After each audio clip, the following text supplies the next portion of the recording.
It was more than 100 years ago that Lewis Carroll wrote about Alice's trip through the looking glass. Now, that fiction has become a reality, or you might say a virtual reality, because that's the name of a new computer technology that many believe will revolutionize the way we live. Virtual reality has been around for decades.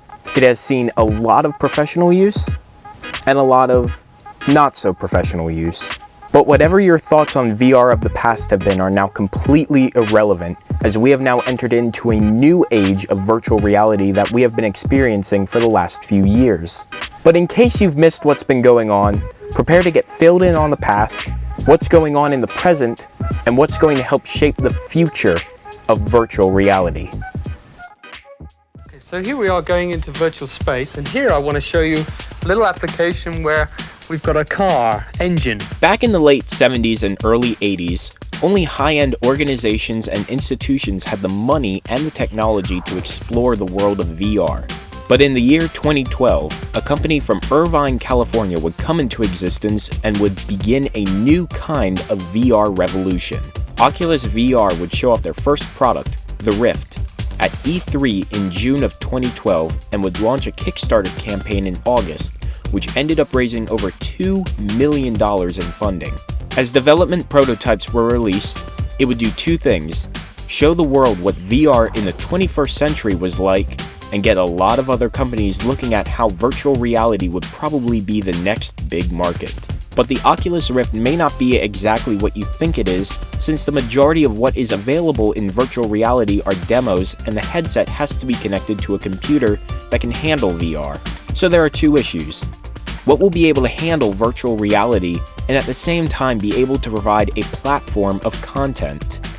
Yes, the next thing is amazing. This is really, hardly anybody's seen it, almost nobody's played it. Nobody's played it, a two-player version of this. It's Project Morpheus. It's Sony's virtual reality headset they're working on right now. Put this around your head, all right, and I'm gonna squeeze this on here real tight. How's that feel? Yep, good to go. Does that feel okay? Yep. Can you see anything? All right, here we go. You ready? Yep. Get in there. All right, now tighten it up. Wow. How's that feel? Yeah! All right, so those are your hands.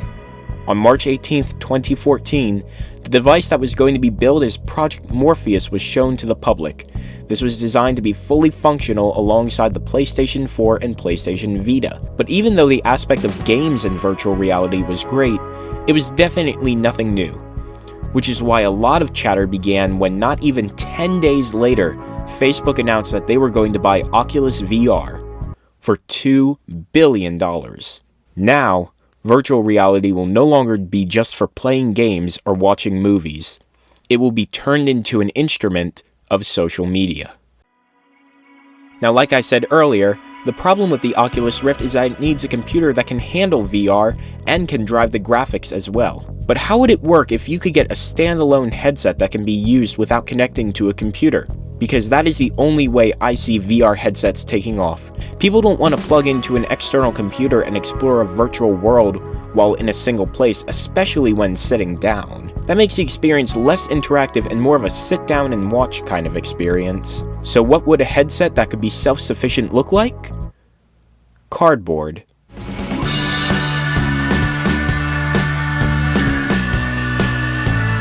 At I/O 2014, Google unveiled their entrance into the VR market, but with a do-it-yourself headset made out of cardboard. It's out of parts that don't total more than $20, and this is so that way it can help fuel the interest and development for VR and VR applications. And instead of plugging into your computer, you slide in your smartphone, activate the app, and it takes the form of a virtual reality headset by splitting the display into two.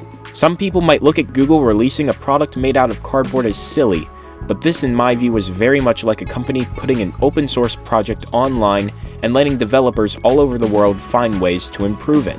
But this also makes people aware of the fact that if they have a smartphone, they have a device that can drive virtual reality. It has sensors, a camera, most of them have a high quality display, and most of them have a gyroscope. This also sent an awakening to other developers, which is probably why, a few months later, this happened. Samsung announced the Gear VR, the next wearable VR device, and it's powered by Oculus, the company at the forefront of virtual reality. The Gear VR is powered by the Galaxy Note 4 for all of its display abilities. It's also completely wireless and focused on delivering a cinematic experience for users, along with games and videos.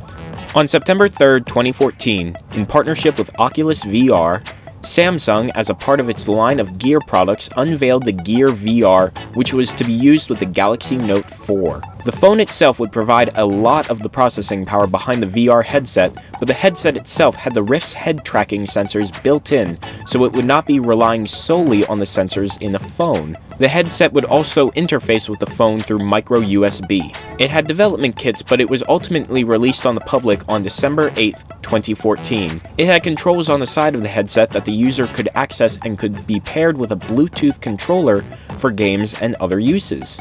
A few games were thrown in, and a few fun ways to watch movie trailers, but the majority of them were just for the novelty of virtual reality. It was still based on the power of a phone, which even back then was a lot, but it wasn't something I think that could wow the public or really get to the point of mass development. Maybe because it was exclusive to the Note 4 phone. But at Mobile World Congress in 2015, Samsung would announce a new version that would be compatible with the Samsung Galaxy S6 and Samsung Galaxy S6 Edge, which would bring higher pixel densities into their displays. But at that very same conference, another company would show off their prototype that would enter them into the VR world.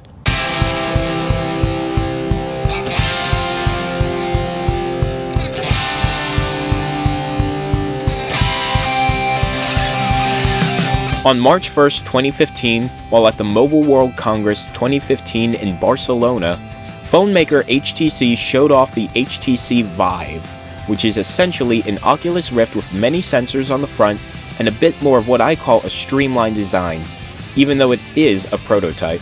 But the key points for this headset are that HTC is hoping to make it available for millions of people to use with their computer, so it would be able to run using a computer that may not be able to handle the graphics and processes of the Oculus Rift. The developer kits at this point are wired to a computer, but HTC is hoping the finished products will have wireless operation. But the other point, and this scores big with gamers out there, is the fact that Valve partnered with HTC to bring this up to speed. Steam VR will be what is driving this headset by the time it makes it to the market. So just imagine stepping into Aperture Labs, Half-Life, or any other game you could find on Steam, and you will understand how big this will be to the gaming aspect of VR. So we are now looking at 5 different platforms that want to bring us into the virtual world. But for most, the future still hasn't come to a reality yet. HTC is saying that the commercial version of the Vive will hopefully be available by the end of 2015, but no date was given. Oculus and Sony say their VR headsets won't hit the market until the first half of 2016. But Google has been busy since Cardboard. Not only is Google working on a VR headset, but they are also working on 3D mapping through what they call Project Tango, tracking the 3D movements of a phone and creating a 3D model of the surrounding environment. This combined with any VR headset could massively change things up. And this is what brings me to what might have an impact on the future of VR. At Google's I/O 2015 event that happened this last week, they announced a new program called Jump. To me, this is what's going to cause virtual reality to grow at an exponential rate. Because now, VR content will no longer be just for game developers and people with huge expensive VR cameras, but now more people will have access to it. GoPro helped by showing a rig with 16 GoPros recording simultaneously and being beamed into a Google Cardboard headset. With a total of 16 GoPros, this would obviously be somewhere in the ballpark of $7,000 to $8,000, but to a professional filmmaker and other creative minds who are looking to create virtual reality content easily, this could be a better bargain than has ever been available before, and that's what's important. Creating a system that will streamline content creation for VR headsets. Google even announced that YouTube would be able to support videos that were made in Jump, and they would be viewable on the new Cardboard that has support for both Android and iOS. And with the assistance of Project Tango now coming to a developer kit in the form of a $500 Google tablet, things could become very interesting. One example, just imagine Google Maps in VR. exploring cities and other countries by just walking around in your own home. Things like that are what will bring VR to the masses because they are applications that the masses already use and rely on. In the end, only time will tell how virtual reality adoption will play out. But I see this as a new era in the way that we consume media. Getting to the point where we aren't just watching media, but we are actually immersed and feel like we are part of the media and content that we are experiencing is the next step in watching and viewing and enjoying content online and in our homes. Now, merging the real world with the digital world, augmented reality, now that's a video for another day. But for now, I can definitely tell you that my thoughts on virtual reality, it is not going away. It is here to stay, and it's only going to get better. And because of all of these new companies stepping up to the plate, I can honestly tell you 2016 looks to be a great year for virtual reality, and heading down the road, we definitely have a lot to look forward to in this new age of virtual reality.